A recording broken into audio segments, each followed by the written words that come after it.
So for people that have just left for the fact that they just want to run away from Nigeria, how do they begin to change their relocation mindset into a penetration mindset?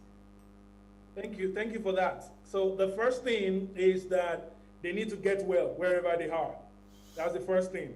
They need to pursue whatever makes them completely okay wherever they are. And then that is a very generic statement because there is no such thing as being completely okay.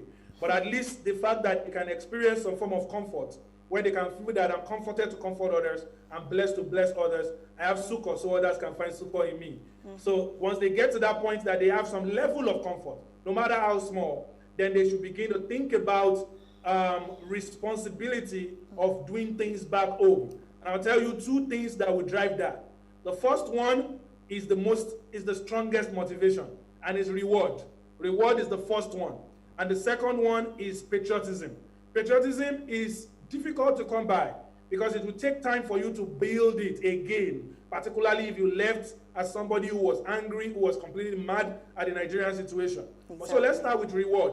The reward and what we've been sharing with people and what PK or Olakunle has been sharing with people is that Africa will not cease to become a critical market. There are 900 million people, people even say 1.2 billion, on the continent of Africa, who must wear clothes, who must eat, who must wear shoes. And nobody knows Africa more than you who were born in Africa, who spent the first 3 decades of your life in Africa, or maybe 4, right? So you must remember that there is still a reward in the population of Africa.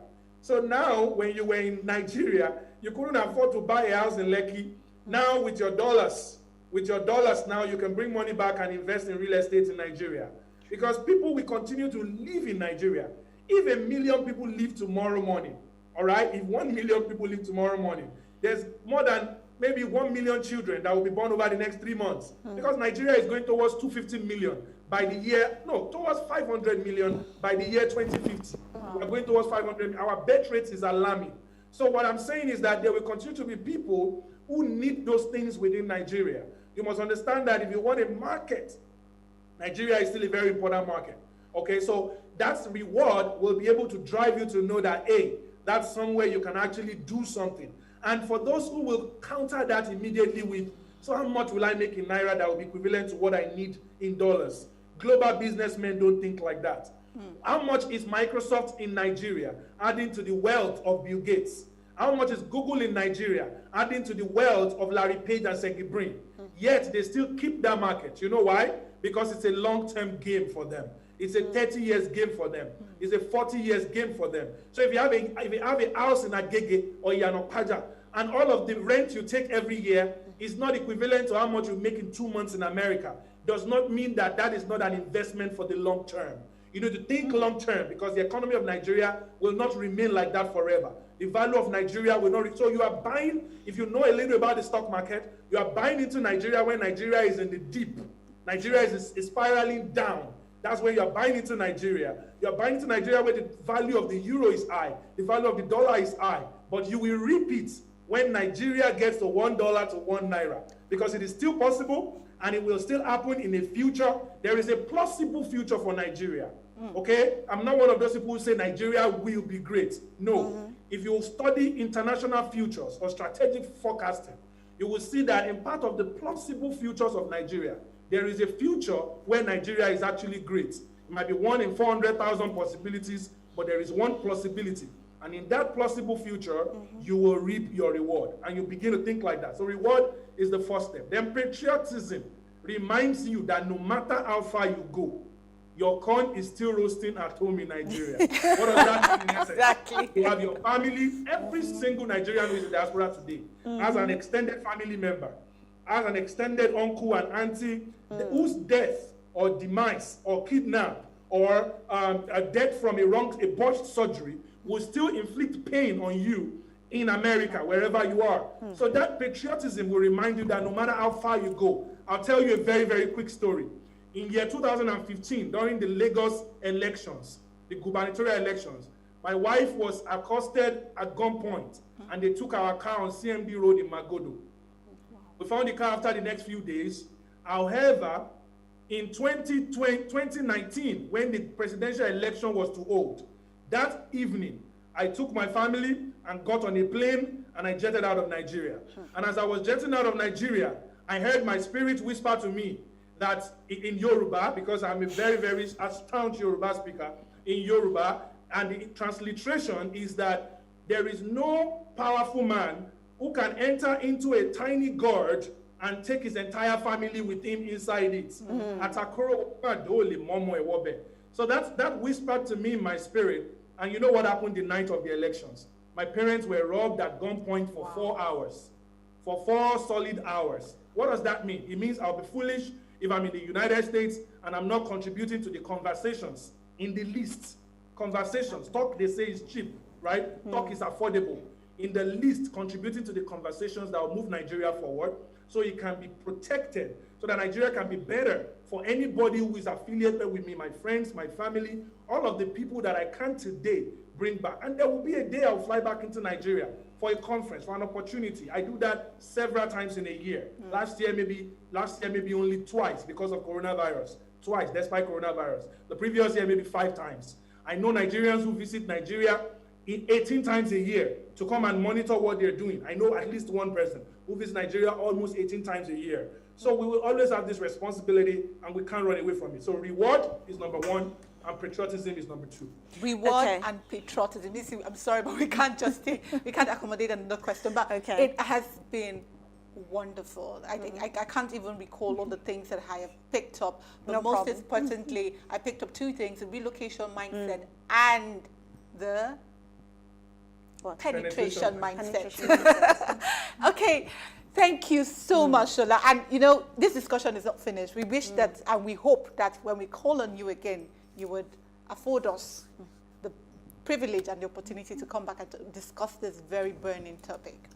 Now, many thanks. Shout out to Olakunle Soriyan, amazing thought leader and iconoclast, whose philosophies and thoughts today have helped me to be able to navigate the global waters. We thank him too. We thank him, and he's a friend of the house. Now, Ways was bettered from the need to inform, inspire, influence lives towards action. And this year, we started our CSR focused on curbing unemployment in Nigeria. If you're a company, please partner with us by allocating internship slots. And if you're a job seeker, keep watching Ways and follow us on all our social media handles, because this will be an all year round engagement. So tell a friend to keep all eyes on Ways. In case you missed this very important quote today, a man does not wander far from where his corn is roasting, as an African proverb. See you on Monday at 8 p.m. where we bring another great conversation to your screen. Ciao.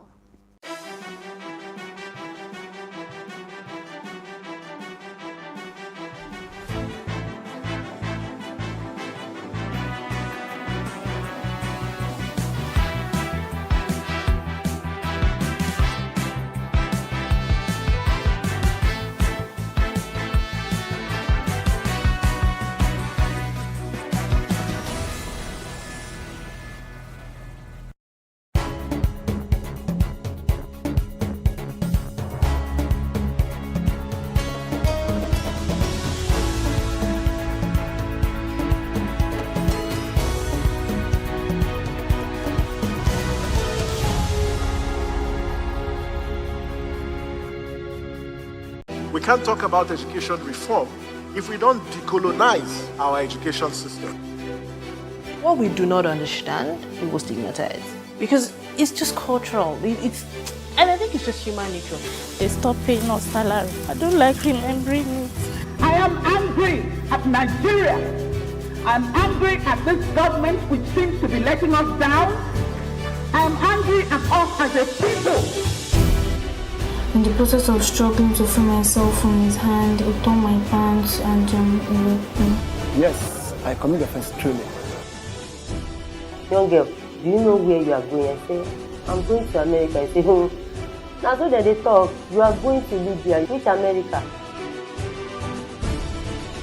As it then to mark our place, some people they die now.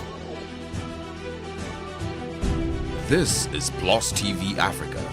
Big stories live here.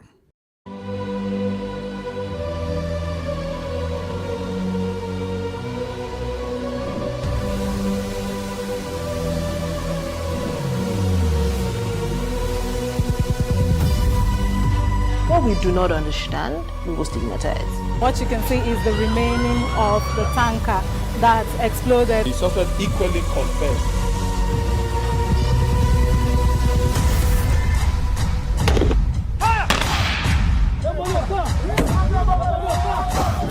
A 500 naira they collect them. If you no talk, then go beat you. Now 2,500 they pay.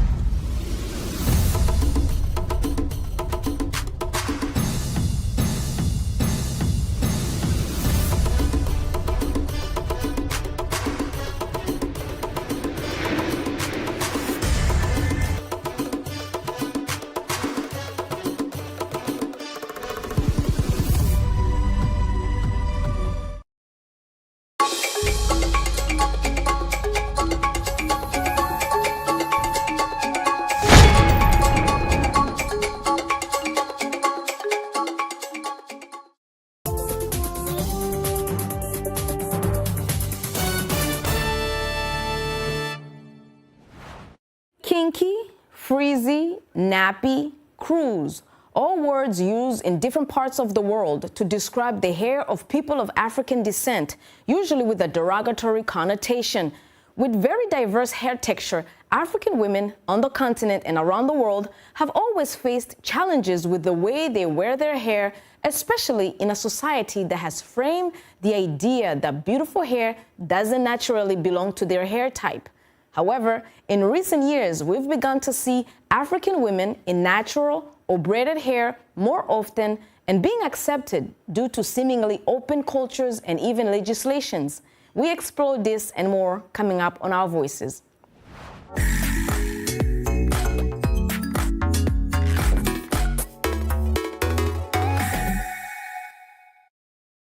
Welcome to today's conversation about women's hair and their identity. I am Orion Itangishaka. With me is my co-host Ayan Bior. Haiti Adams Fitzpatrick is out today, but we are joined by our regular Our Voice contributor, Tatenda Gumbo, VOA's social media producer. Tatenda, welcome. Thank you. It's good to be back. We are also so happy to be joined by a gentleman today, Arzuma Kompare, who recently produced a VOA hair documentary called Braiding the Dream. Arzuma, welcome back to Our Voices. Thanks for having me.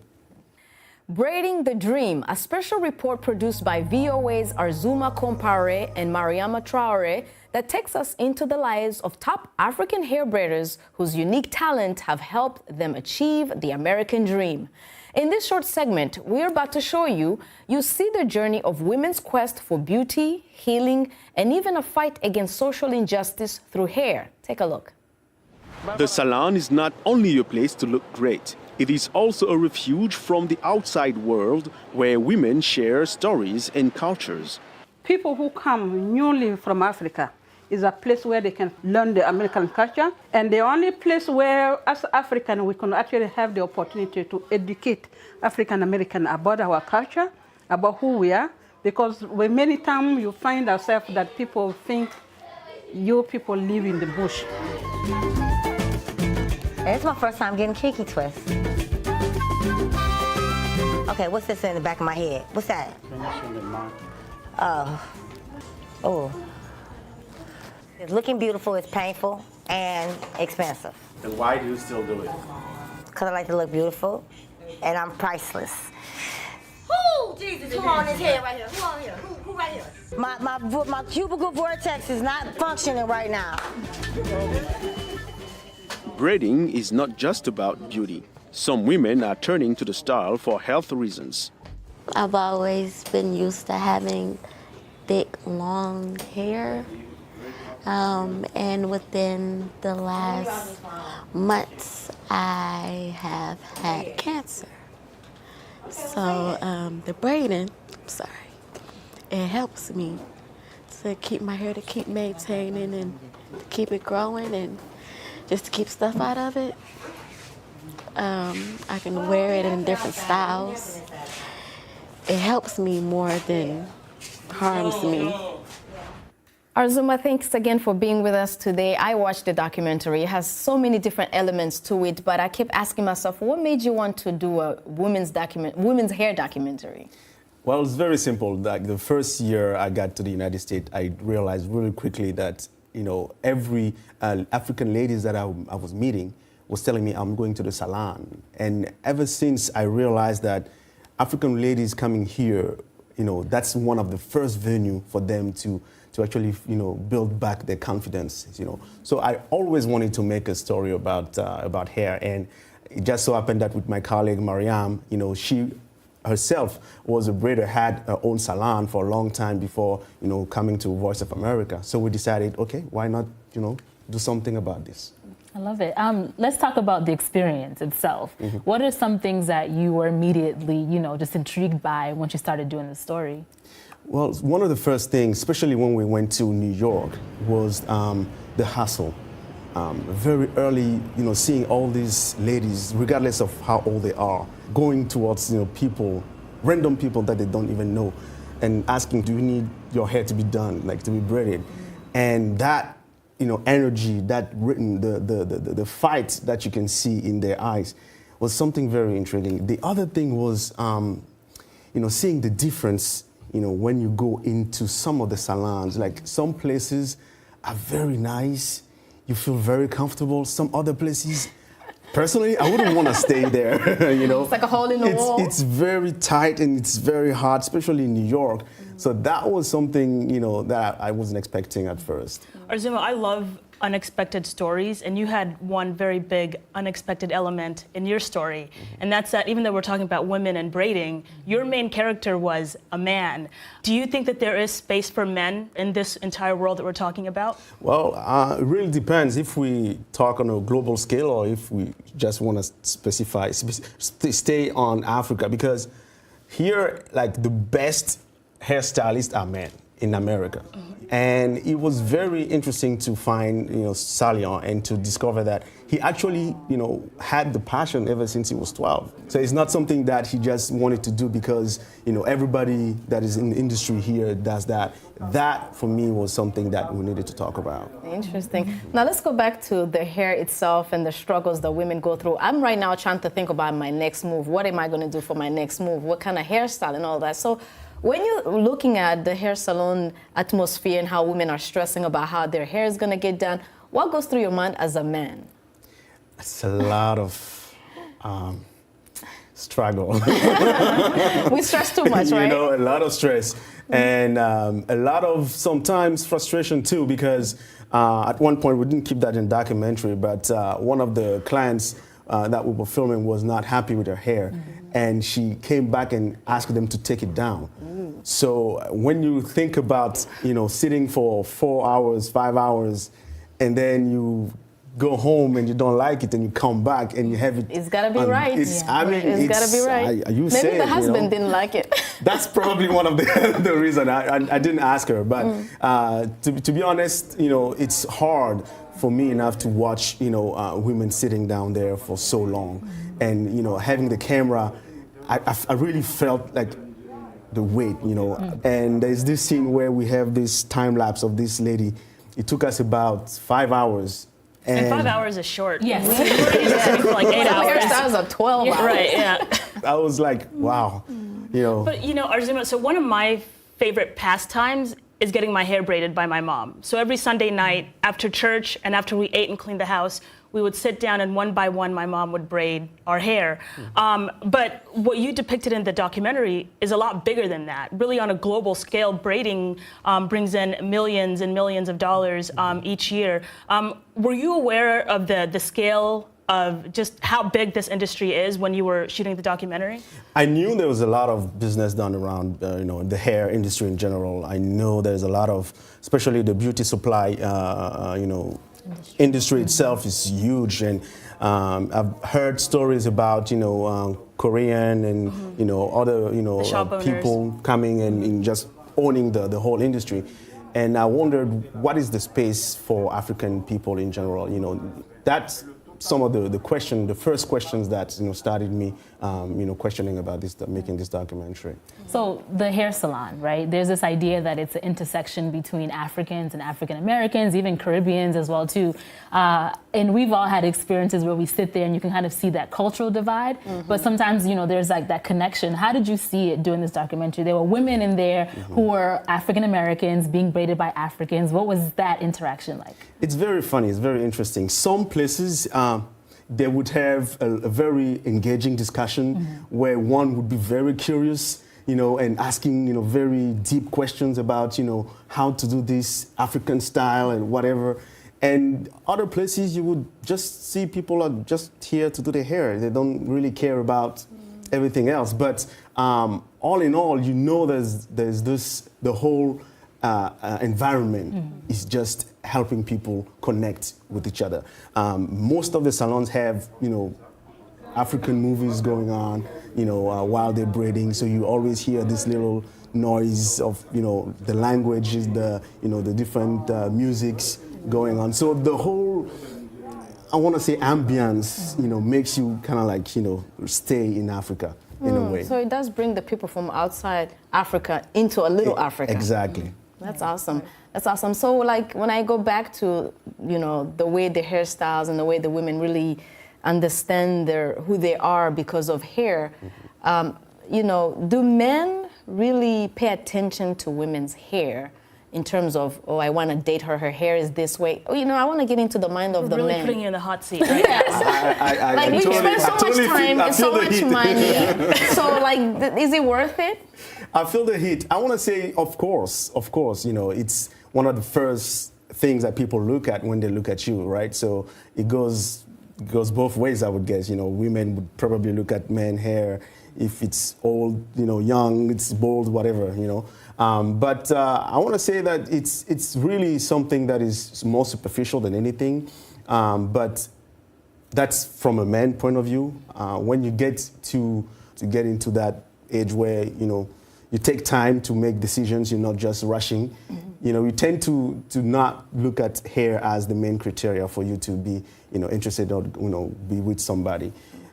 Personally, I don't really look at it. My wife has short hair, and she made the decision to go this style a couple of years ago only, and I think it's totally fine. I like her, and I think she's very nice with that. So as long as inside you're confident and you know that you're beautiful inside, I think outside is going to be nice too. Arzuma, thank you so much for doing this documentary. I think people are going to really enjoy it. I enjoyed it, and the fact that you took the time to look at the atmosphere, the business aspects, and many different aspects of women's hair, what goes into it, it was really worth it, I think. We're going to stop it right there. A special thanks to Arzuma Kompare for joining us today. And be sure to check out his VOA documentary on hair, Braiding the Dream, on VOA's website, voanews.com. And we also want to know what you're thinking. What do you still see as challenges in African women's hair and their identity? Let us know on Twitter, Facebook, and Instagram. Our handle is VOA Our Voices. You can also send us a message on WhatsApp. The number is on your screen. We have to take a short break, but when we come back, have you ever been denied employment, education, or other life opportunities because of your hair? When we return, we look at these challenges and how some have fought against them and succeeded. Stay with us.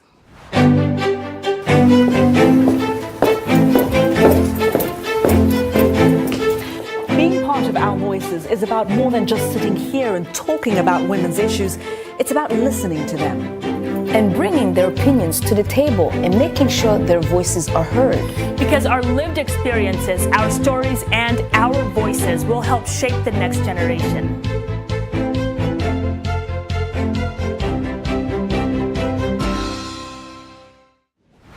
Welcome back. You're with Our Voices.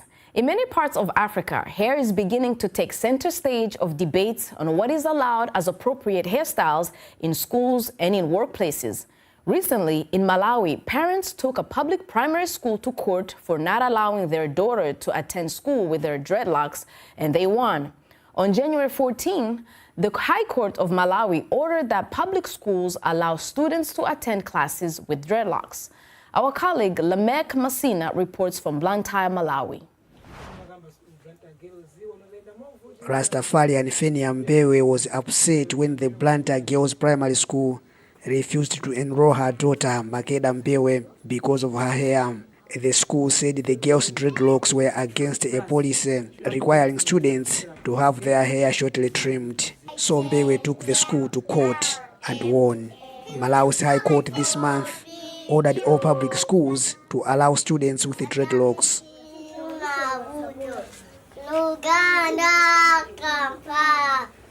We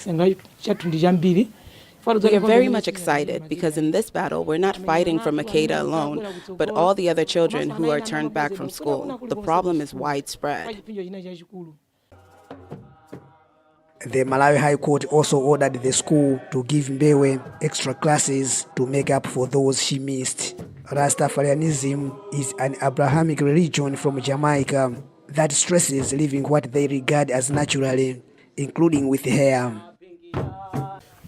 In our religion, they say every Rasta have to keep dreadlocks. When you go to the number 6 in the book of the Bible, the number 6 says, if you want to work full-time the works of the Most High as a Nazarite, you have to keep your dreadlocks, you have to keep your hair grow.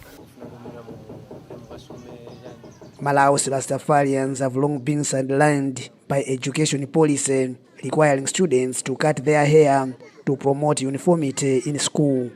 Some Rastafarian parents chose private schools, while others gave in and cut their children's dreadlocks.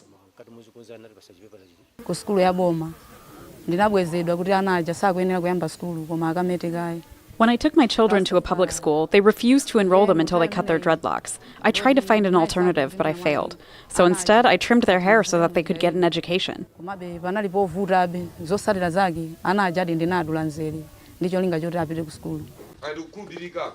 High Court ruling means Rastafarian parents will no longer have to choose between their religious practice or sending their children to public schools. Malawi's education authorities refused to talk to a reporter on the matter and have until February 4 to appeal against the High Court's order.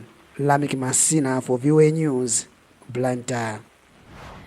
Needless to say, it's not just in Malawi. Many countries on the continent, public school regulations prohibit students from having long or stylish hair. On January 1st, the U.S. state of California legislation called the Crown Act was enacted. This law that was first introduced last year prohibits discrimination based on hairstyles and texture.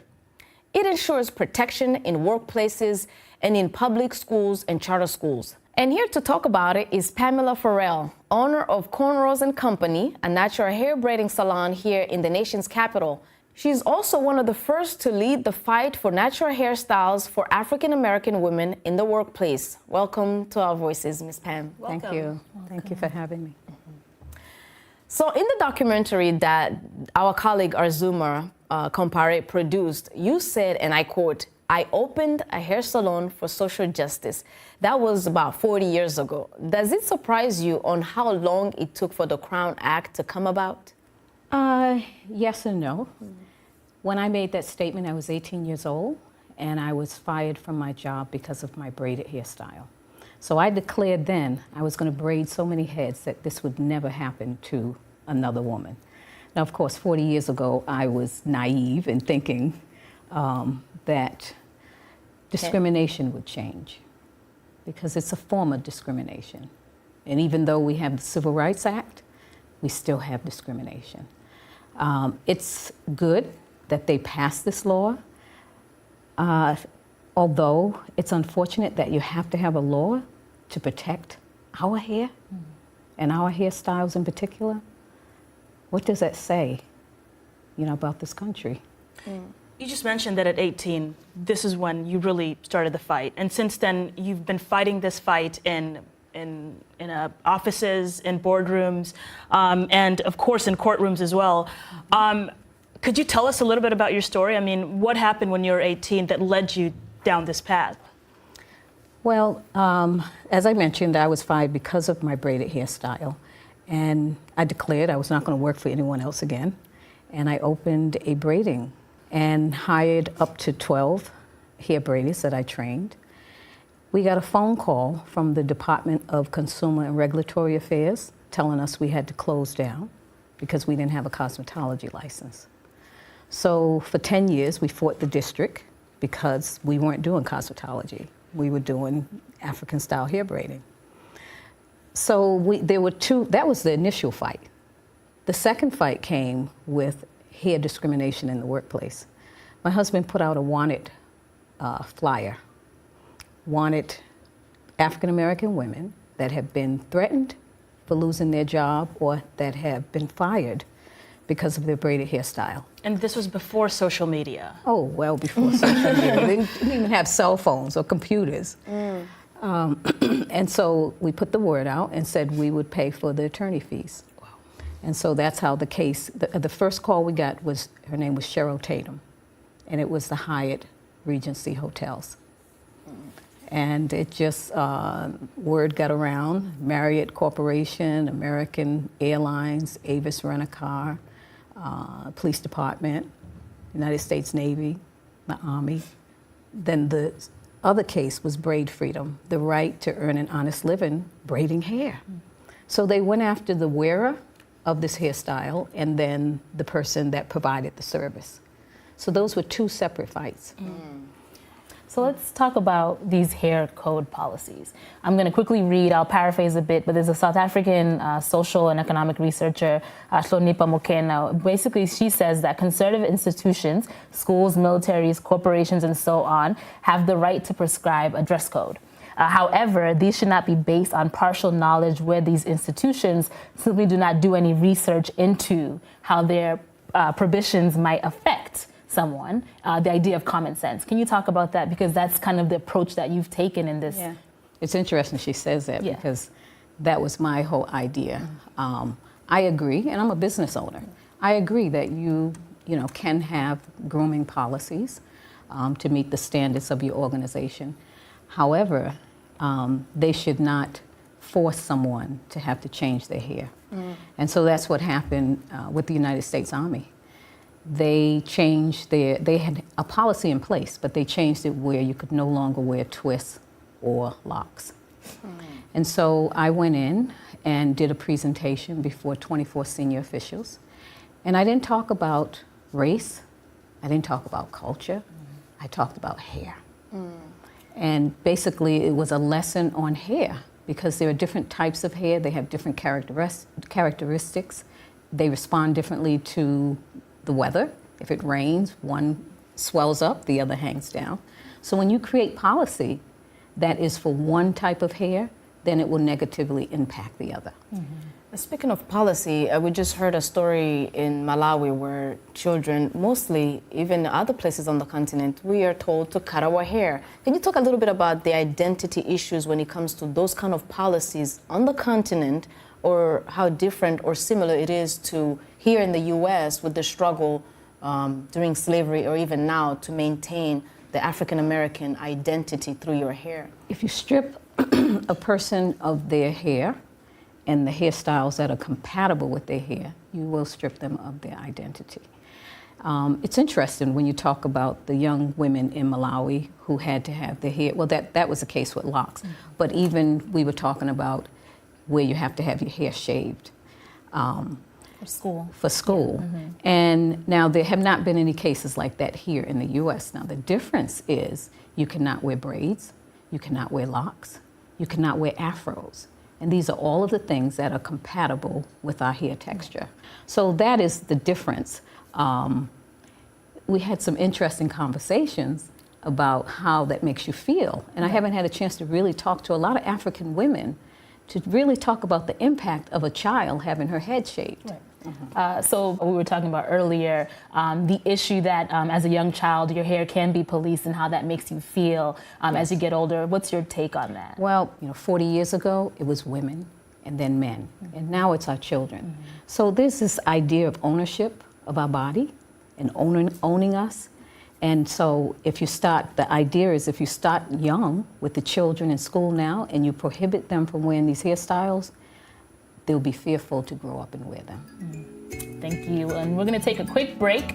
Coming up, we'll share tips on which hairstyles and remedies can help you have healthy hair and look your best. Stay tuned.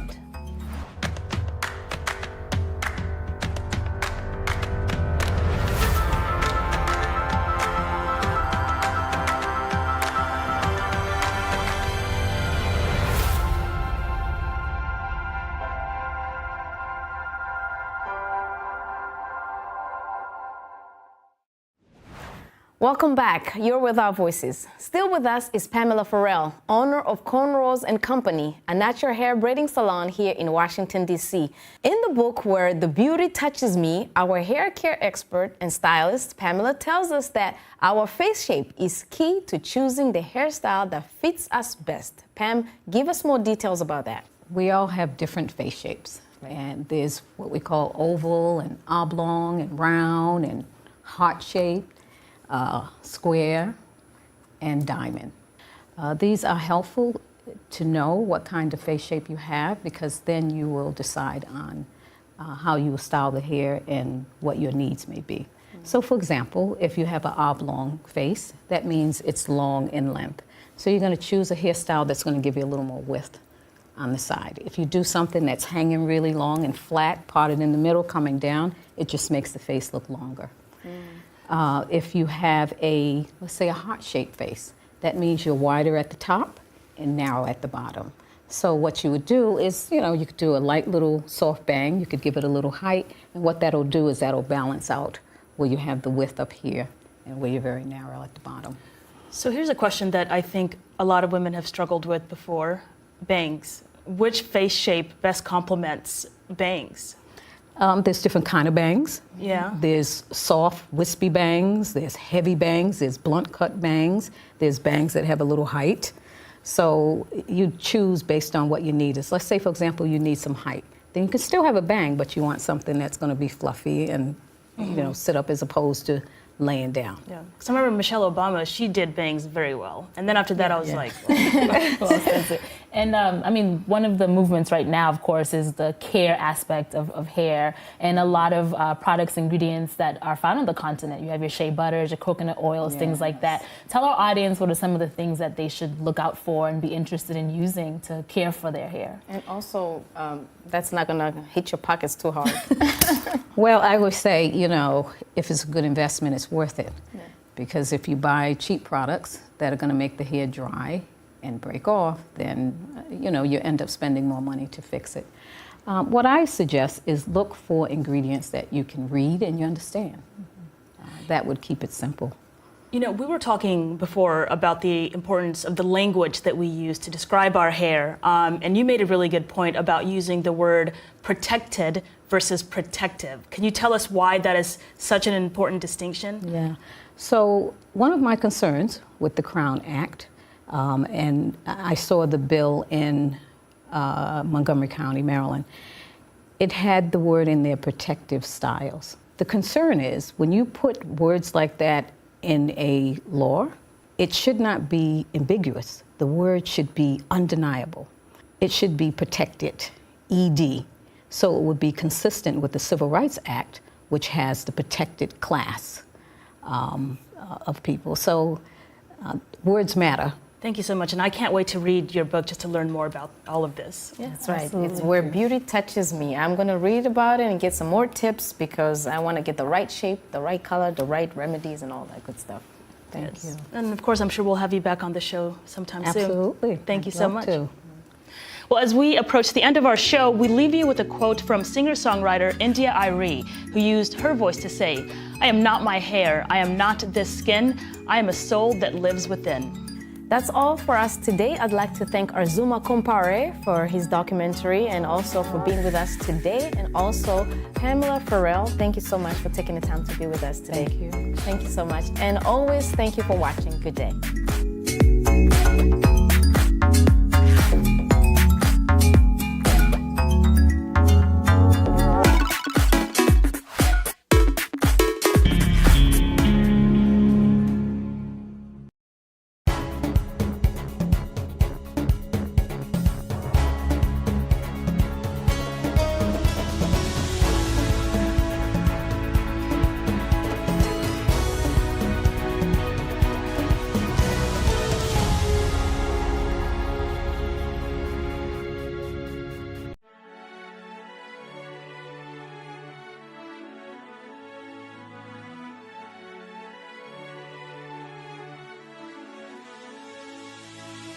It is engagement we need to have. Those who suffer miscarriages are never taken into account. Members of the National Assembly are also influence peddlers.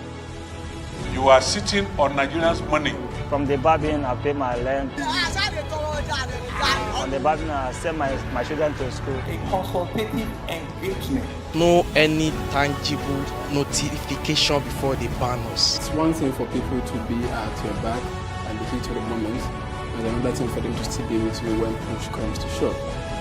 I will do everything to take Lagos out of the national grid.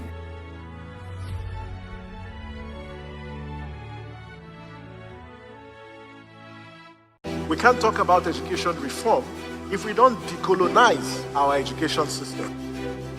What we do not understand, we will stigmatize. Because it's just cultural. And I think it's just human nature. They stop paying us salary. I don't like remembering it. I am angry at Nigeria. I'm angry at this government which seems to be letting us down. I'm angry at us as a people. In the process of struggling to free myself from his hand, he tore my pants and he raped me. Yes, I commit offense truly. Young girl, do you know where you are going? I say, I'm going to America. I say, now so that they talk, you are going to Libya. Which America? As it then do mark our place, some people they die now. This is Plus TV Africa. Big stories live here.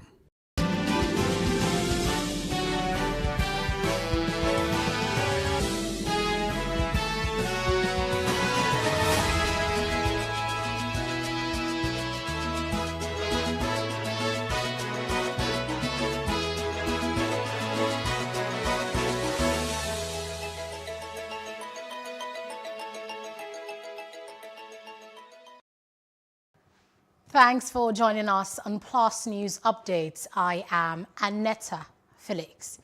President Muhammadu Buhari has assured Nigerians that the abduction of female students from the government girls' science secondary school, Jangibe in Zamfara State, will be the last to occur. The president said new measures have been developed to bring criminality to a complete end in Nigeria, and that bandits will not be spared.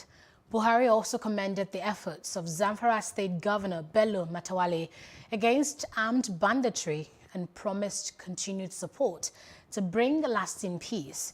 The president also noted the presidency is using leaders of repentant bandits to rescue the schoolgirls from the kidnappers.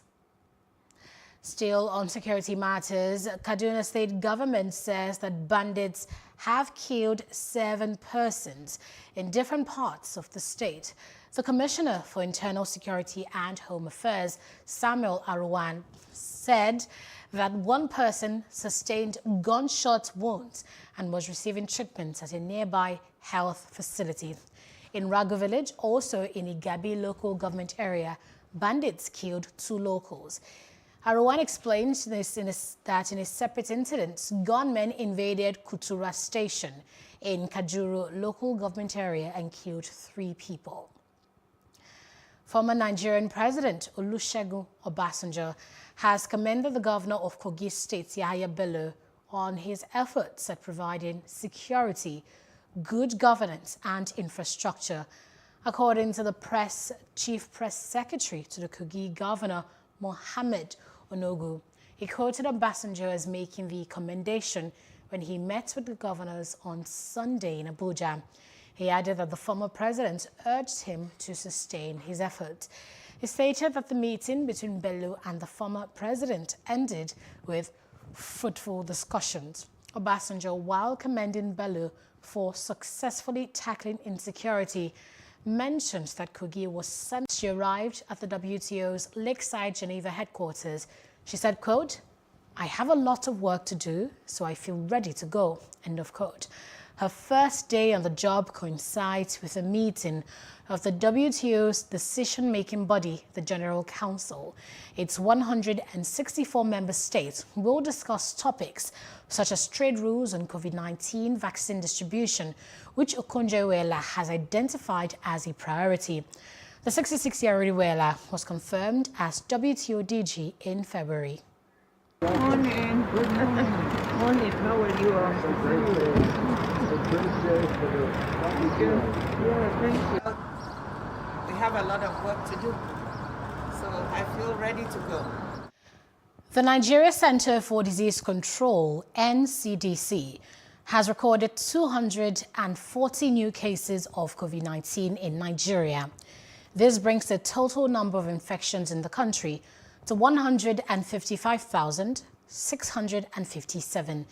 The NCDC announced on its official Twitter handle on Sunday that Nigeria recorded a slight reduction in the number of infections, recoveries, and deaths last week. The Presidential Task Force on COVID-19 has announced that Nigeria's allocation of 4 million doses of the COVAX vaccine will arrive Nigeria on Tuesday, March 2nd. The chairman of the Presidential Task Force and Secretary to the Government of the Federation, Boss Mustapha, made the disclosure on Saturday night in Abuja. He said the UNICEF would control all the logistics arrangements for the vaccine arrival into the country. He explained that the vaccines would depart India on the 1st of March 2021 at 10 p.m. and arrive Abuja on the 2nd of March 2021 at about 11 a.m. Civil servants on grade level 12 and below would work from home for 4 more weeks. The Lagos State Head of Service, Hakeem Muri-Okunla, said the directive takes effect from Monday, March 1st to Friday, March 26th, 2021. He said it's in a bid to further stem the spread of COVID-19 within the public service and other stakeholders. He encouraged all public servants to continue to stay safe by observing all COVID-19 protocols, such as physical distancing, regular use of face mask, and hand hygiene. In other parts of Africa, Ghanaian President Nana Akufo-Addo has been addressing misinformation and conspiracy theories surrounding coronavirus vaccines. Speaking ahead of the launch of Ghana's nationwide COVID-19 vaccination program on Tuesday, Akufo-Addo urged citizens to ignore reports that the vaccine was created to wipe out the African race. Akufo-Addo said taking the vaccines will not alter the DNA. He added that it will not embed a tracking device in their bodies, neither will it cause infertility in women or children. Ghana is the first country to receive 600,000 vaccine doses as part of the global COVAX scheme. Outside Africa, the fiancé of the murdered Saudi journalist Jamal Khashoggi has called for Saudi Arabia's crown prince to be punished without delay over his killing. In a statement she issued over the weekend, Hatis Cengiz said taking action against the prince will bring justice and prevent similar acts from reoccurring.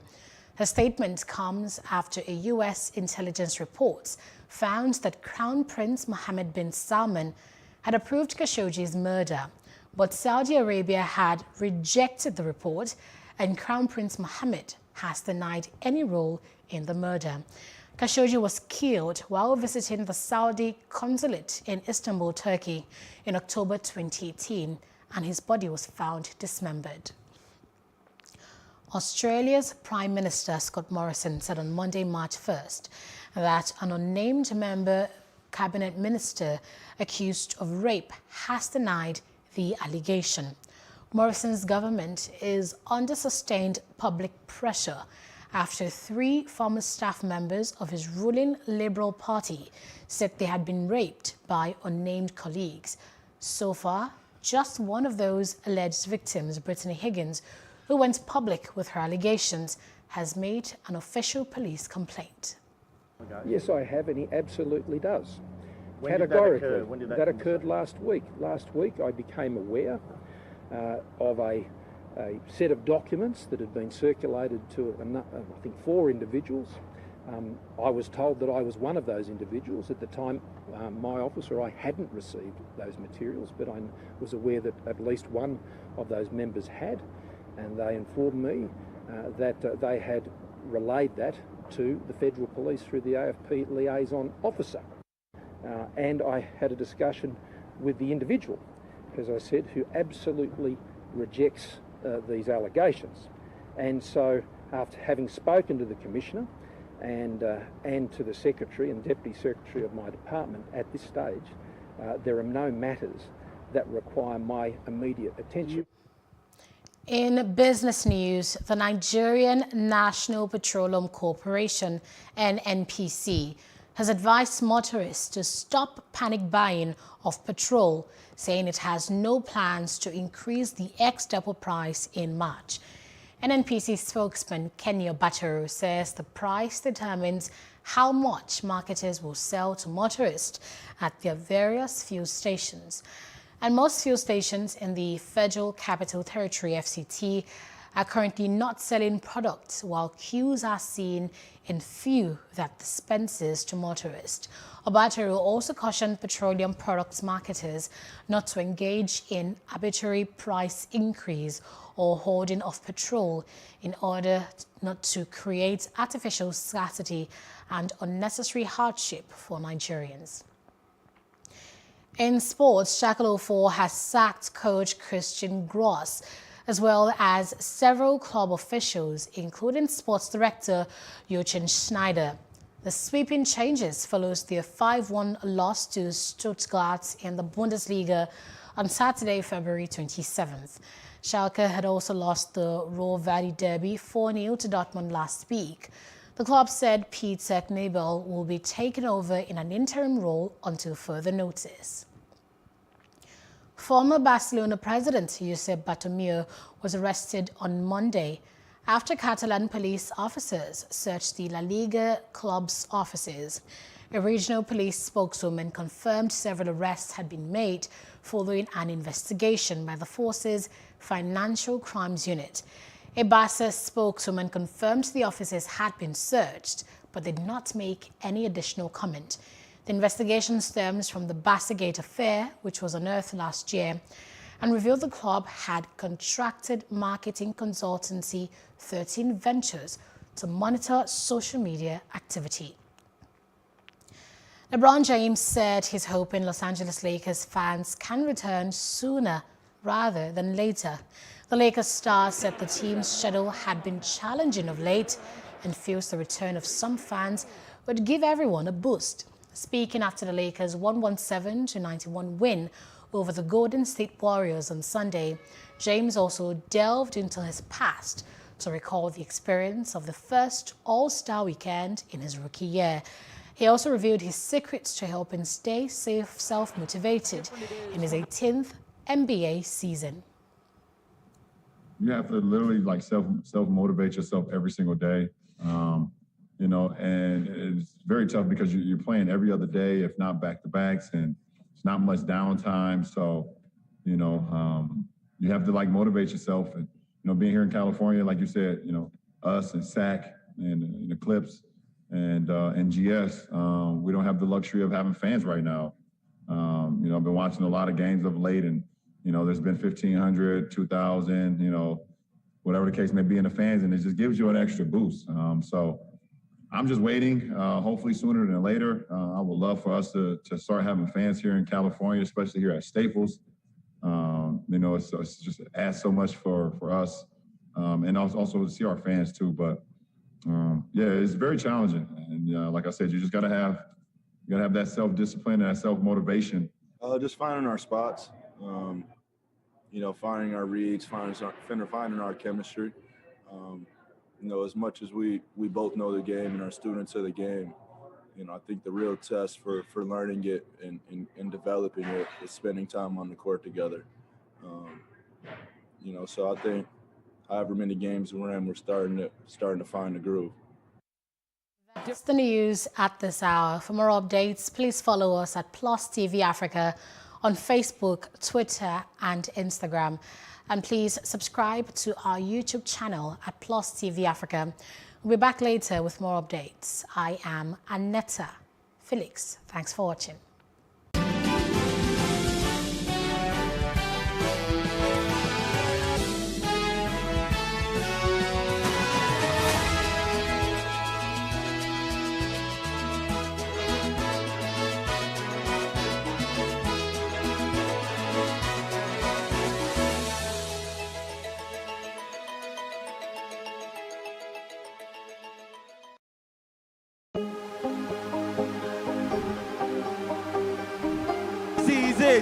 for upcoming artists to blow in Nigeria.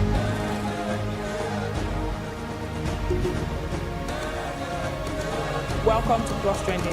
I am Bookie November, your host, saying thank you for joining us on today's episode. Welcome back. It's tea time on Plus TV Africa. Practice makes perfect. I'm not perfect yet, but I'm a lot better than I used to be. He's a king. He's entitled to marry 100 if he wants to.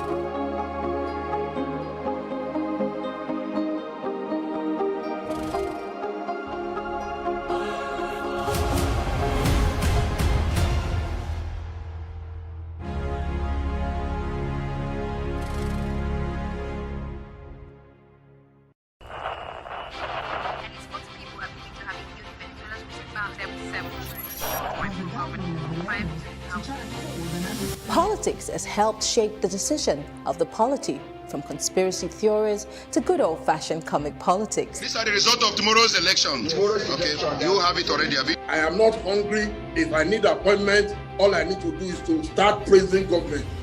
Plus, politics will fill the polls of the country, from friends to frenemies, even strange bedfellows, to clones and stooges.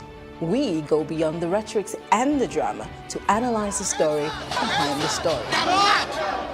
Let anybody come and say. The moment we stop having charlatans occupy political offices, we will curtail hate speech. Plus Politics, not just another political show. It's about putting you, the citizens, in the know.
We can't talk about education reform if we don't decolonize our education system. What we do not understand, we will stigmatize. Because it's just cultural. And I think it's just human nature.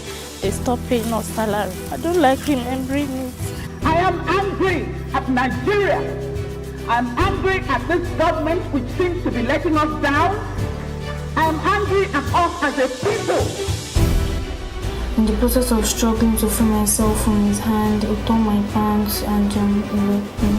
Yes, I commit the offense truly. Young girl, do you know where you are going? I say, I'm going to America. I say, now so that they talk, you are going to Libya. Which America? Accident mark our place. Some people they die now. This is Plus TV Africa. Big stories live here.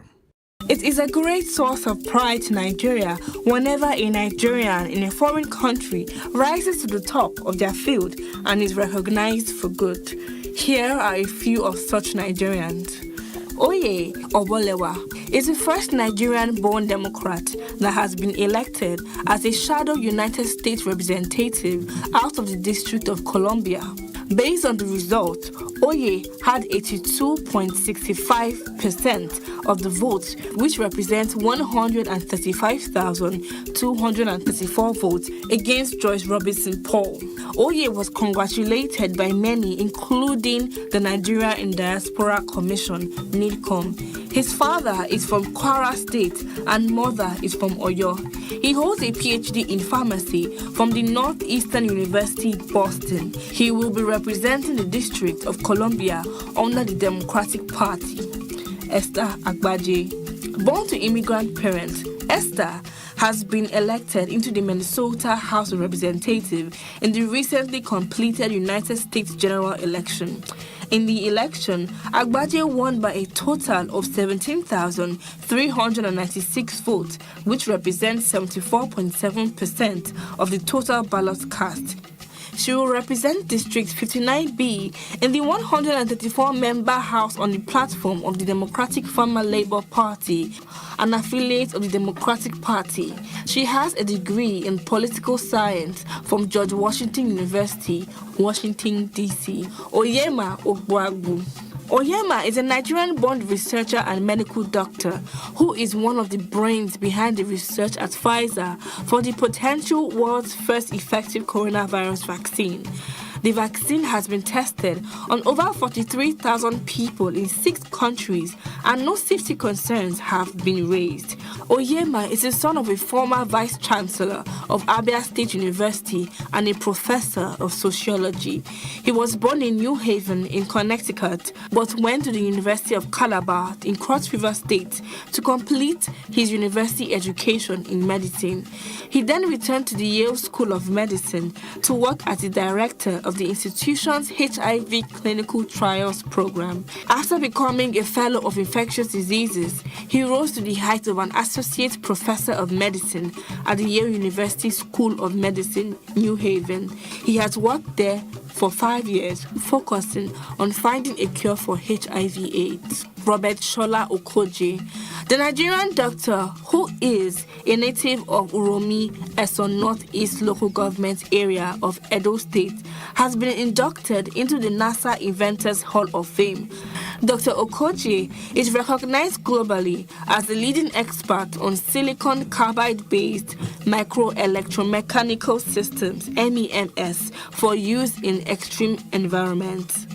He has worked with the National Aeronautics and Space Administration, NASA, for 20 years and has 21 patents. Isaac Okoro. In the world of sports, Nigerians are also taking center stage. Isaac was the first of the 8 Nigerian players drafted into the National Basketball Association, NBA, in his 2020 draft. He was the 5th overall pick and was chosen by Cleveland Cavaliers in 2020. He was born in Atlanta, Georgia, to Nigerian parents and was a small forward, part of the USA's winning team at the 2018 Under-17 Basketball World Cup in Argentina. His parents originated and immigrated from Nigeria. Isaac played basketball for his high school in Georgia for 4 years, helping his team win the state championship and achieved national success in the senior season. He was considered a 5-star recruit by Rivals and a 4-star recruit by 24/7 Sports and ESPN, respectively. To these Nigerians and other Nigerians breaking the proverbial glass ceiling, we say, keep it up. The motherland is proud of you.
think it's very important because most people don't know what people go through. You know, celebrities will always try to put up this strong front. People see us like, oh, I look up to them. They don't cry, they don't suffer, they don't go through depression, they don't have any problems.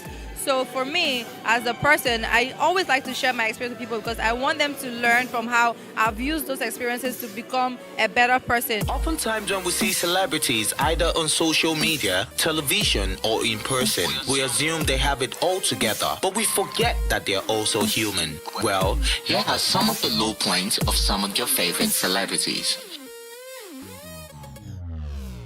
That's very easy. I'll just share one. That's very easy. Saying, guys, a lot of people see me now slaying and doing all the things. They're like, Brian, because see, you be fine boy now, you know, as a be now. You got it easy, or you know, things better when you day. But it's not always like. Let me tell you guys something, man, guys. My first 2 years, as anything, as a model, as an entertainer, as an actor, I didn't get one job. I'm not talking about 2 weeks. I'm not talking about 3 months. I'm not talking about one. I'm not talking about 6 months. I'm talking about 2 years. So 2 years I was sitting at home. Not like I wasn't working, not like I wasn't going for castings, not like I wasn't doing whatever others were doing. I didn't get anything, guys. So put that to what you're going through now. You get, because some people get out of school and they're like, I've not made it, man. It's been like 6 months, man. Nothing did happen. Bye-bye. 2 years. But here we are. So what I'm trying to say is that everybody has their own timeline. Everybody has their own story. So don't use that to say, don't be looking at somebody else's success and say, because it happened to her, I mean, what's happened to me in 1 week. Bye-bye, no. Nobody knows I went through the hardship of life and I went through my ups and downs, and I just had only one person who was actually there for me, which was my mom anyways. So I had a rocky university days. I think people don't know that. I actually went to 3 universities and ended up finishing in one shop. I drove into a filling station and I was meant to get fuel, 4,000. Do you understand? Probably the guy that was selling, he used to be my fan when I was working, you know, in the radio as a presenter. I'm like, oh, Baba, now you Casey Brown, Baba, Baba. He got confused. He gave me full tank instead of 4,000. Do you understand? So, and then I don't have up to that amount to fix it up because in real, I don't get up. All I have with me is 4,000 naira for the fuel and 8,000 naira to buy a fuel cleanser to put in my car. And the guy, so I bought the fuel. I told him, okay, fine. I'll bring you 1,600 because he was begging me, man, God will sack me, it's not my fault. I said, okay, fine, I'll bring you 1,600. Bro, I got so busy. I forgot about even giving the guy 1,600. The guy went straight to my Facebook and was like, stop living a fake life. You came to our filling station, you came to buy fuel for credit, they don't want to pay, come and pay me my money, blah, blah, blah, stop faking a fake, stop. I was like, this same dude that was begging me, my boss will sack me, it's my fault. And I was like, I will pay. I entered my car. As soon as I saw that thing, I zoomed straight to the station. They said the guy has been fired. The manager there was begging me. They called the guy in Ikorodu. He went straight and dropped that post himself. I didn't do it. And the manager said, for this, because I told the guy, I said, one article online about this filling station will cost you guys a bad reputation. They said they will not pay him his balance, a salary that they're supposed to give to him. But I ended up pleading for him. Do you understand? So that is what we get every now and then. I've worked over 12 jobs in my life. Wow. Yeah, I cleaned the lavatory on the plane. Have you said that anywhere else? I think on Big Brother I did. Okay. And I said, stop telling them all those things. I'm like, it's part of my journey. You know, it just reminds me of where I came from. You know, I wasn't born with a silver spoon, but of course my parents were comfortable growing up. But I had to work hard. You know, I had to work hard. So being where I am today, I always think about what I did back in the day, how far I've come, and this is only the beginning. I know that the sky is just the starting point. It's definitely not the limit. So yeah. There was a time in my life I had just moved out of home. I wanted to be a man on my own terms. So I moved out of home, left the family business, and I went to quote-unquote hustle. I moved in with a friend of mine who lived in Shomolu. I was so broke because I had nothing. I took nothing from home. That I had to walk from Shomolu to Surulere every day for a year and a half. I had no money. I could barely afford 1 meal a day. My job at that point, even after graduating from university, was distributing flyers on the streets of Lagos. What that taught me about myself was that I had a never say die attitude, and I have the strength and resilience to face any circumstance. I came out of that stronger. Like sometimes I look back now and I realize if I could have survived that time, then really there are only a few challenges that will come to me or come my way that I wouldn't be able to survive. And with that kind of confidence, I think everybody, when you figure out what it is about you that is special, with that confidence, you can surmount almost every issue that comes your way.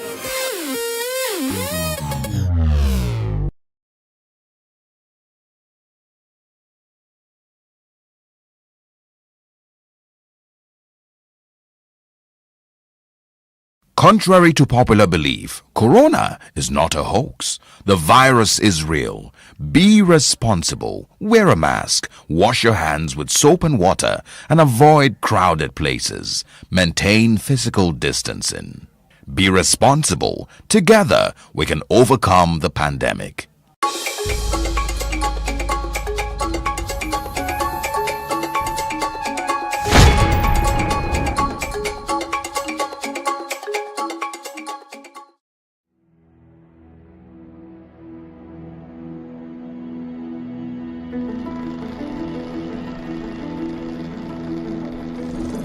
Someday, tranquility will settle upon Borno State in northeast Nigeria. The ordinary rhythms of life in the rural areas will return, as will the everyday bustle of the city. But for now, a restless tension lurks beneath the surface. Not a moment goes by without the threat of violence. Without the fear that the militant Islamic group Boko Haram might unleash an attack. A grim reminder of a conflict still to be resolved. A country's struggle with extremism. An unfinished journey from evil. Yet there are Nigerians who've stood up to the terror, who've shown the courage to fight back, the determination to go forward, and the resilience to forge a new future for their nation.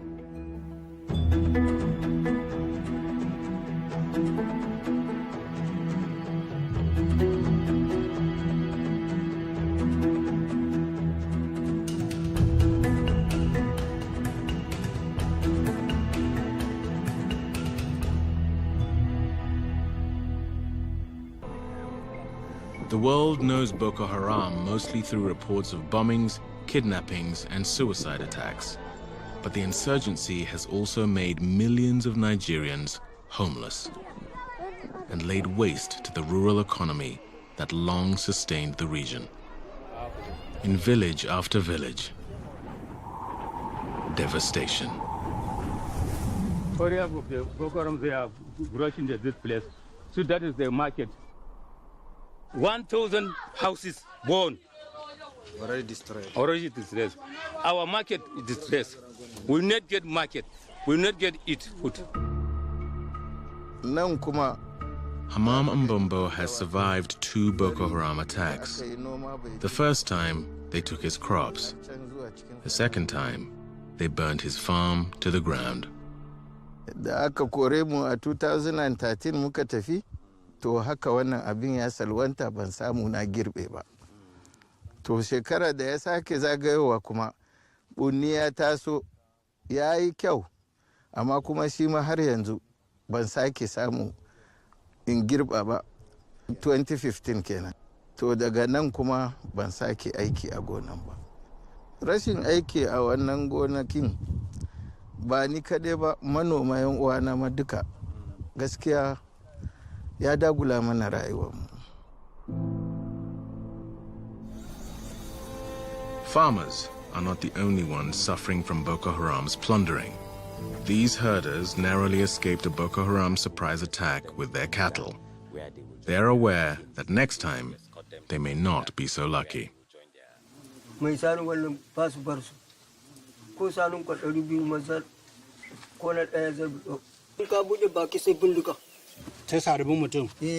Babu wata hanya da za ku iya bi ne ku sake kwato su. Ina za mu samu hanyar bi. Mu ba mu da komai, su suna da bindiga. What's caused this crisis is people being terrorized and having to run away from the place they've been able to work for a long time. We were told that farmers do have seeds. We were told that farmers do still have some of the tools. What they don't have is the confidence to go back to their land, because they're worried that if they're a man, they'll be shot. They're worried that if they're a woman, they'll be raped or kidnapped. So the key issue here is security. Although the Nigerian military has recaptured and garrisoned some larger towns, the Northeast's breadbasket remains a free fire zone. Much of the food production infrastructure, granaries, markets, wells, is in ruins. Rebuilding it will take months, if not years. Northeast Nigeria borders Lake Chad, a vast inland sea supplying fresh water to about 70 million people in 4 countries. Fishing forms an integral part of household economies in the region. But since the insurgency, Boko Haram has controlled fishing by demanding a tax from those plying their trade. As a result, many fishermen have fled, choking off the once thriving industry. Most are reluctant to talk openly about the insurgents, fearing reprisals. A shakka babu, 'yan Boko Haram sun kasara wannan sana'ar tamu gabaki ɗayanta.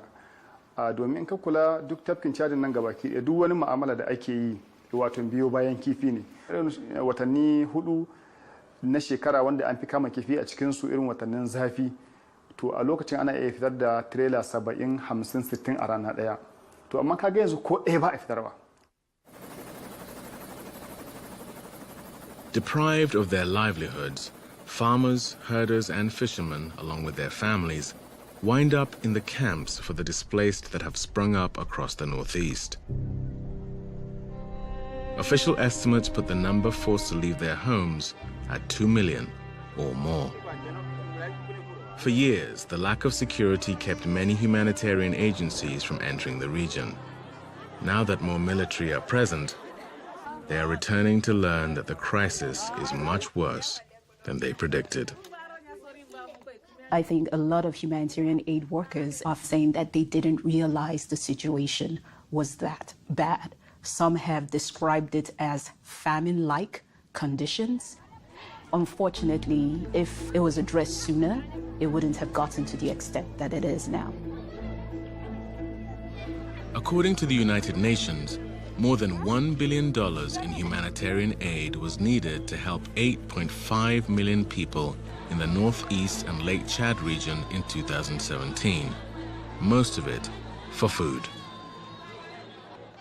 Children are particularly vulnerable because their bodies are growing, their minds are growing and developing, and if they don't have the nutrition that they need in the first 2 years of life, that has lifelong consequences for them.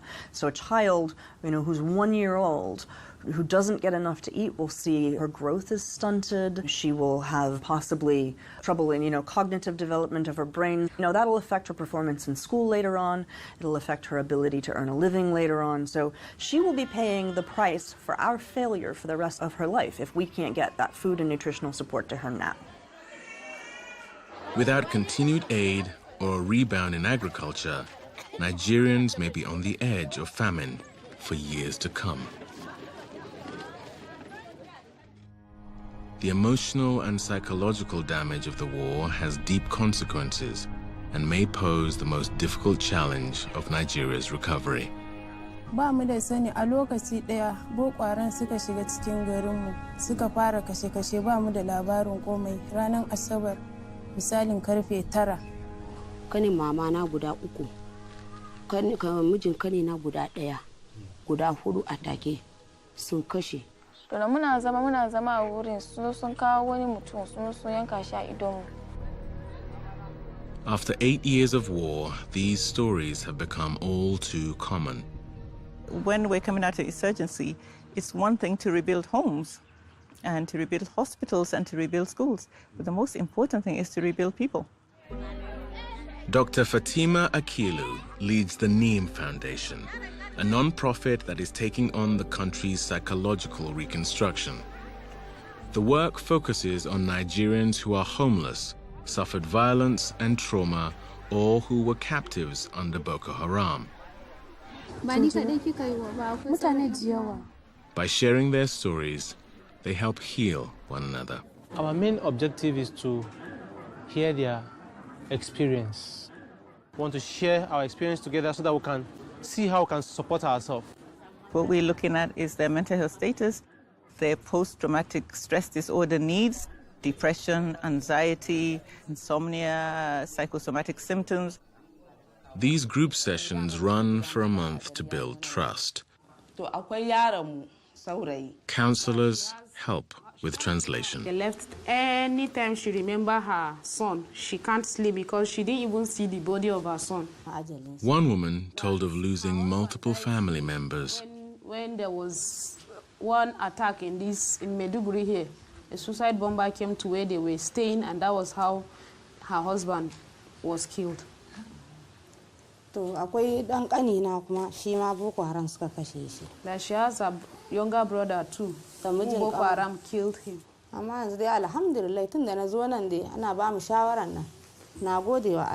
That she's really feeling better ever since she started coming to this place. And she's very grateful. The counselors use cognitive therapy to help victims control traumatic flashbacks. We focus on trying to get them to alter their negative thinking about the event that has happened. We try to teach them thought-stopping behaviors, and we try to teach them resilience through group.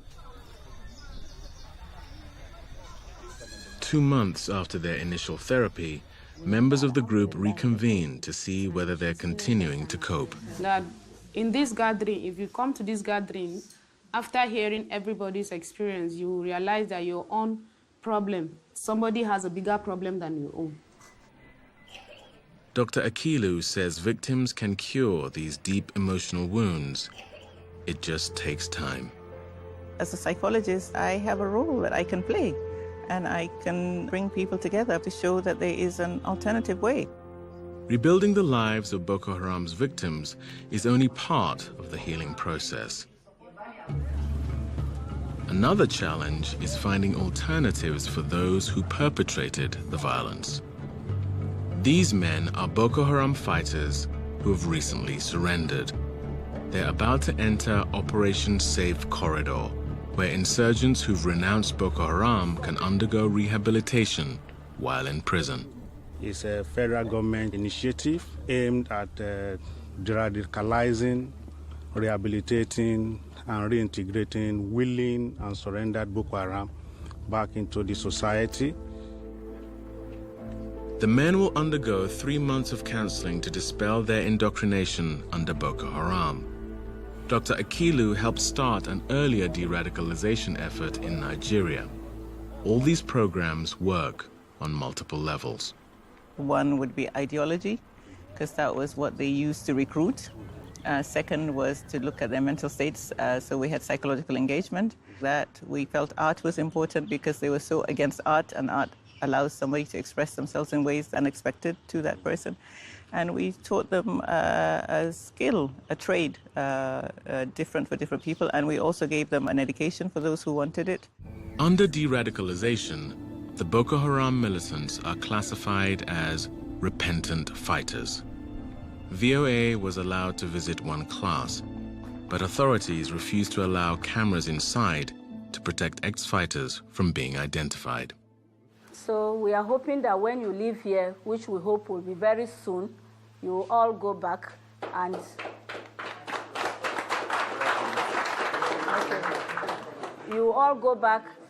all the skills that is being impacted now, you will use them to the benefit of your families and to the benefit of Nigeria.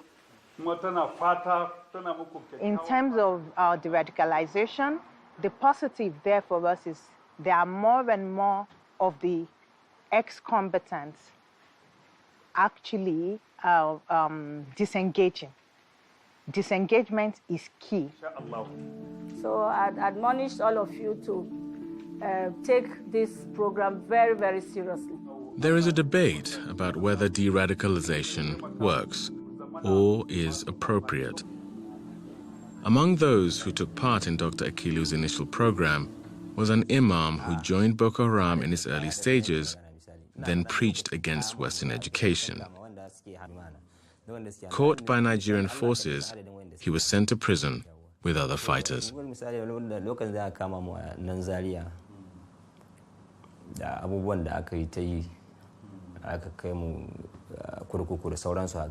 To a lokacin muna jin cewa kawai abun ba zai taba bari, ba za a bar shi ba, za a ci gaba da yi. Kuma mu ma muna jin a lokacin cewa ba za mu bari ba, ko mun fita za mu ci gaba da yin abin da muke.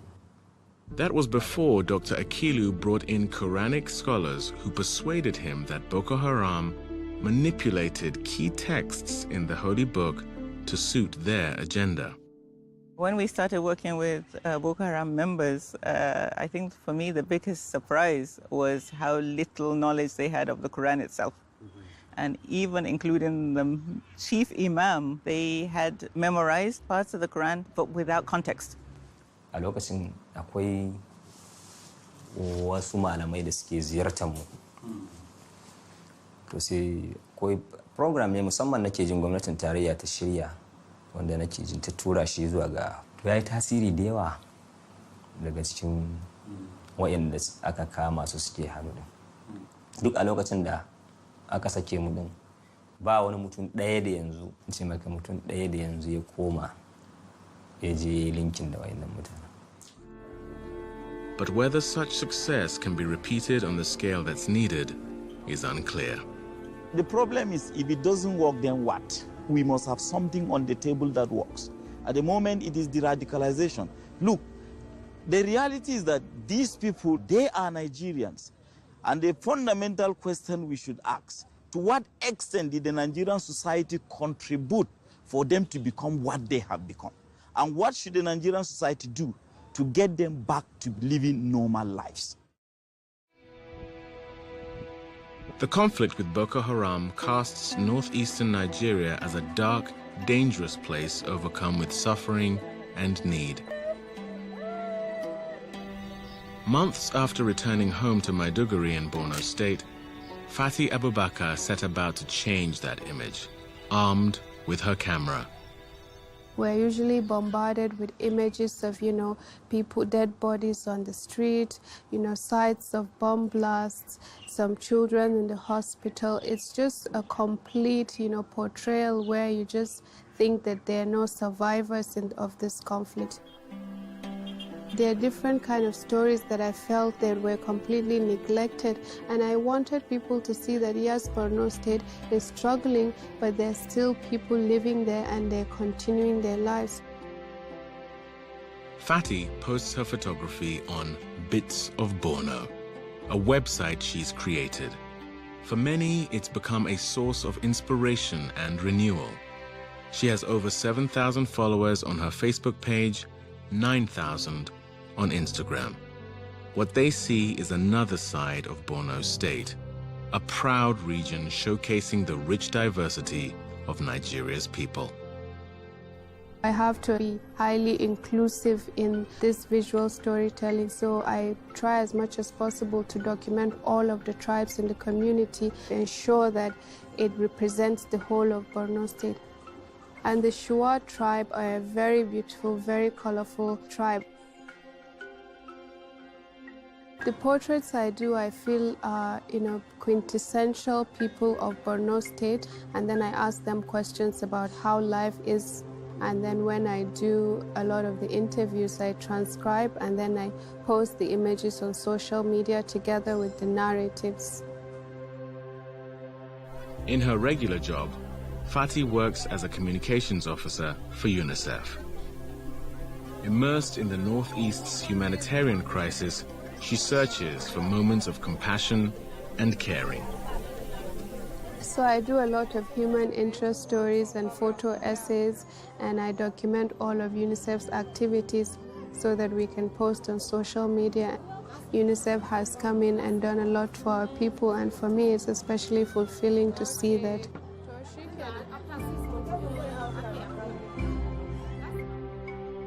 She's journeyed to areas where the war left its scars, looking deeper to document how people have survived the insurgency.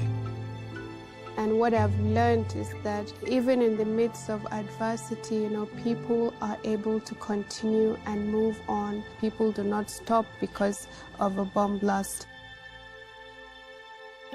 I gravitate to children because of their exuberance. Even when you find them in a situation that is really bad, they're very bubbly and very lively, and that kind of keeps me going. I photograph a lot of street children and homeless children as well, and a lot of children that are escaping Boko Haram. You see them mostly by the river or under the bridge living on their own. But for these children, usually you kind of feel traumatized by their experience. You would wish for them to have a great future, but it will take a lot for them to have the kind of life that you would want for them. I just want people to know that, Boko Haram is a small percentage of people that are wreaking havoc on a community, and the majority of people from Borno State are very peace-loving, very hospitable, very highly intelligent individuals. We're the same as every average Nigerian. We just want to live our lives. If Nigeria is to heal from the war, the country must recover the bonds of humanity within its people. One picture at a time, Fati is bringing that humanity to light.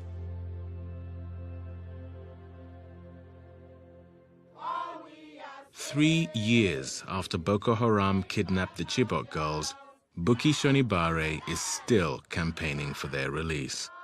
She posts photos on social media marking the days of their captivity, unwilling to let their plight fade from public memory. Even during her daily routines, the girls are never far from her thoughts. Thank you. My major fear is by the time we have these girls come back, inevitably so, at least for the number that can come back, what life would they live for the rest of their lives? They've watched amputations happen in front of them. They've watched killings. They've watched draining of blood. They've watched airstrikes. They've watched people being buried in shallow graves. They've been abused. Some of them come back with children. How do you take those memories away from them? While campaigning for the girls' release, Bukky is battling the militants on a second front, a brazenly symbolic one. The Boko Haram faction is talking. She launched a charity project called School in a Bag. It delivers backpacks loaded with writing materials to children who don't have them and instructional kits to teachers. The best way to win against those that have abducted your children is to use other children as a perfect example and a perfect testimony and representation of a better life that can happen because education is there.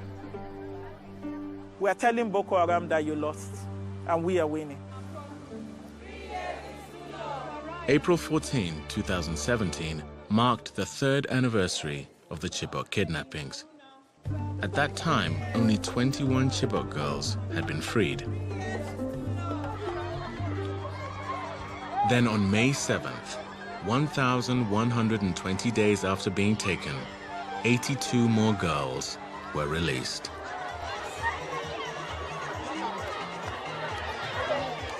Elation erupted at Unity Square in Abuja, where Bring Back Our Girls campaigners have kept their long protest vigil.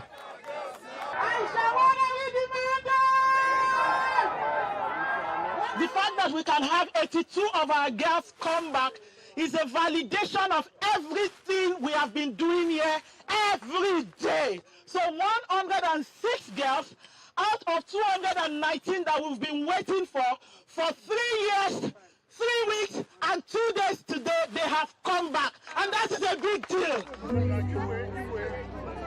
News reports soon revealed that the release was part of a swap. In the exchange, the Nigerian government had freed several Boko Haram militants. But for Bukky, no price is too high to pay for the girls' freedom. For the girls, it means life to them.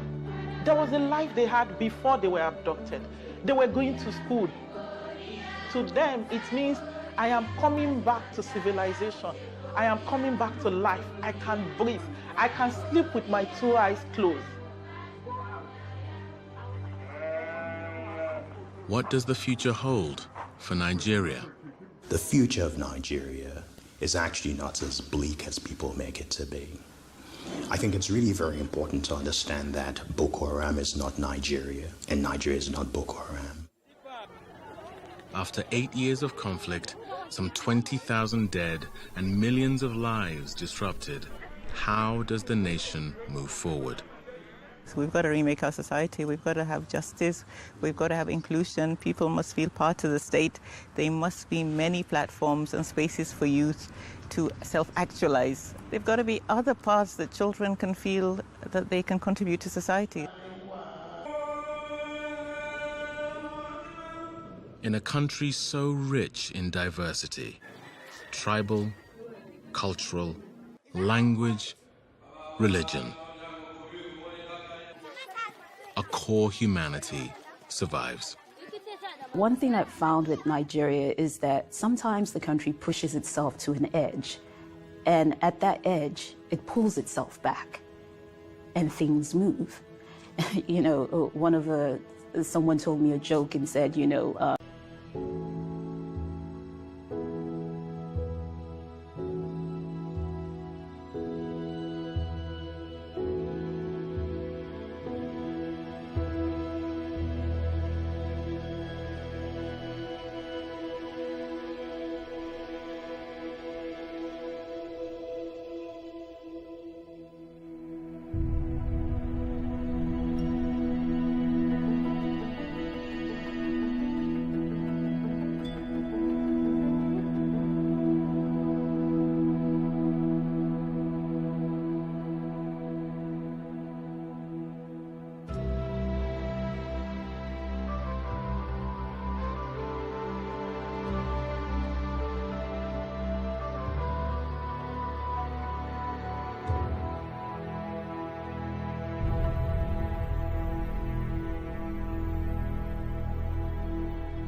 Nigeria, by extension, Africa, is faced with a lot of challenges.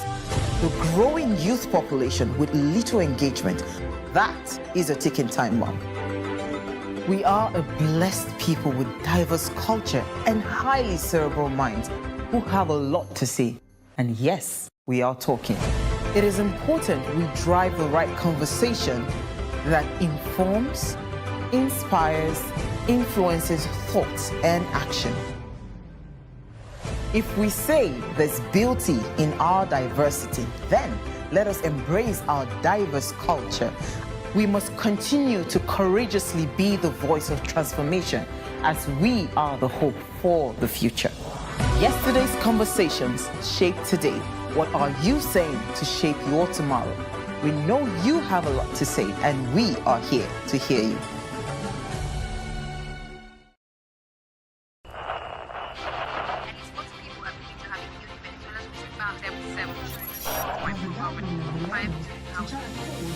Politics has helped shape the decision of the polity, from conspiracy theories to good old-fashioned comic politics. These are the result of tomorrow's election. You have it already, Abi. I am not hungry. If I need appointment, all I need to do is to start praising government. Plus, politics will fill the polls of the country, from friends to frenemies, even strange bedfellows, to clones and stooges. We go beyond the rhetorics and the drama to analyze the story behind the story. Let everybody you come and say? The moment we stop having charlatans occupy political offices, we will curtail hate speech. Plus Politics, not just another political show. It's about putting you, the citizens, in the know.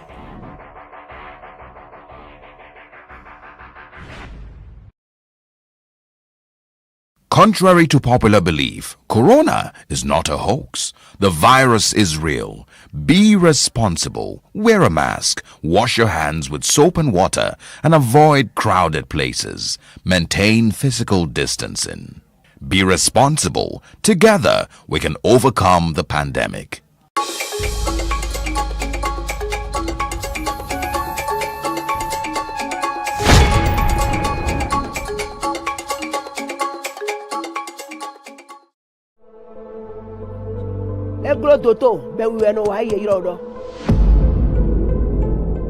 By pharmacy,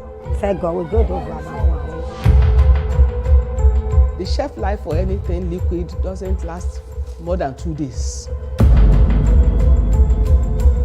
There's no drug that is a bullet drug that does everything.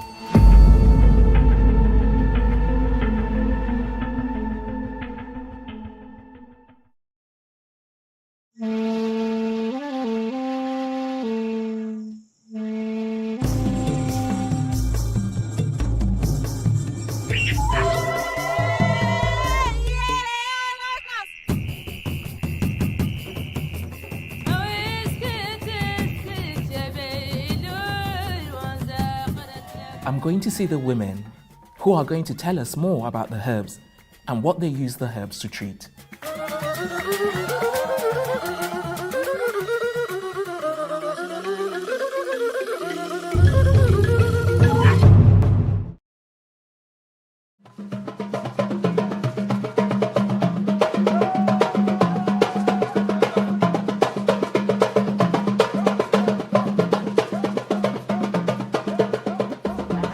I have been selling these herbs since my teenage years. This was my parents' trade, which I continued after their death. I get my supplies from Dahomey, Benin Republic. My preparation for malaria is potent for 2 weeks. By observing my patients, I know what their health issues are. I can confidently tell you that these patients will have no reason to go back to the hospital.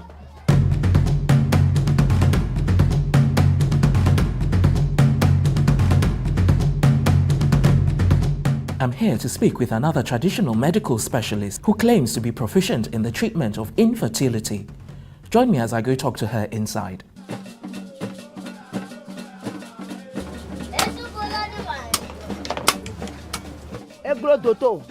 People refer to me as the one who can do what the doctors cannot do. I treat men and women who find it difficult to have children of their own. I also help treat women whose children die at birth. I prevent such from reoccurring. For men with low sperm counts, I make marks on their penises with a sharp blade and then apply my concoctions on their cots. This will enable them to give birth to as many children as they want. Actually, some of these treatments require occultic powers. Not at all. My preparations do not have any side effects. After taking a cup of this concoction, the patient will have a mild stomach disturbance, after which he will be okay. Some questions ensued in my mind. Do any of these herbal medicines work? Are they really curative? Can they provide what orthodox medicines can't? Although many doubt the efficacy of this kind of medication, a lot of people also give positive testimonies to their use of herbal medication. When I started to have problems with it, it would take me about 6 hours before I can urinate. Painful 8 hours. I want to urinate, but the urine does not come out. I will be crying. At this time, I was not myself. I was between 8 and 11. I was afraid. I don't want to do operation. In that December, when the look doctor, they went aside, and there was no treatment again. So I had to come back home. I was curious to know if he got any treatment before the hospital went on strike. I was tested whether I have enough pressure in my bladder to get the urination. I was tested to see whether my kidney. As a result of the strike, he said he had to get an alternative means of treatment, which was in form of herbal medication from an allergy introduced to him by his daughter. At that time, he was in London. I could remember he was speaking to me when he was abroad at that time. So they prepared the solution, and my daughter here would go and carry it and bring it home. And they would tell me, take this in the morning, in the afternoon, and the evening. So when I started, after 1 week, I started to take the medication. It will reduce to 6 hours, 4 hours, second day or third day, 2 hours, 1 hour, 30 minutes. And one day I just found that the urine just came out. And since then, I have no problem. I've been coming out. I'm happy to say that I'm still living. I'm not dead. After listening to this testimony, I was eager to see the herbal practitioner who treated him. He claimed to have trained in China, South Africa, and is registered under the Lagos State Traditional Medicine Board. I got my ingredients in Oyo State, while my factory is in Lagos State. When asked how he diagnoses his patients, he had this to say. The first thing is that we send them to go and do the test. We have somebody that interprets the laboratory test. After the test, we have file, we have card. It's like hospital. After that, they will give the appointment. I was impressed with the mode of herbal medicine operation and level of organization. But unlike Yusuf, there are more of street hawkers with little or no professional training. It was expedient to speak with the buyers of these herbal concoctions by the roadside who buy from roadside sellers and hawkers. These roadside sellers have not gone through the proper training and do not package their herbs. I took a long road trip to Ajah, Lagos in Nigeria to meet with Mama Okwe and some of her customers I met there. I saw an array of herbal concoctions and was curious to know what they were, what they do, and how she purifies them. I treat JD, waist pain, malaria, typhoid, gonorrhea, infection, and ulcer. This one for infection. This is malaria and typhoid for the oats. This is JD and waist pain. This is Afator with manpower. This is typhoid.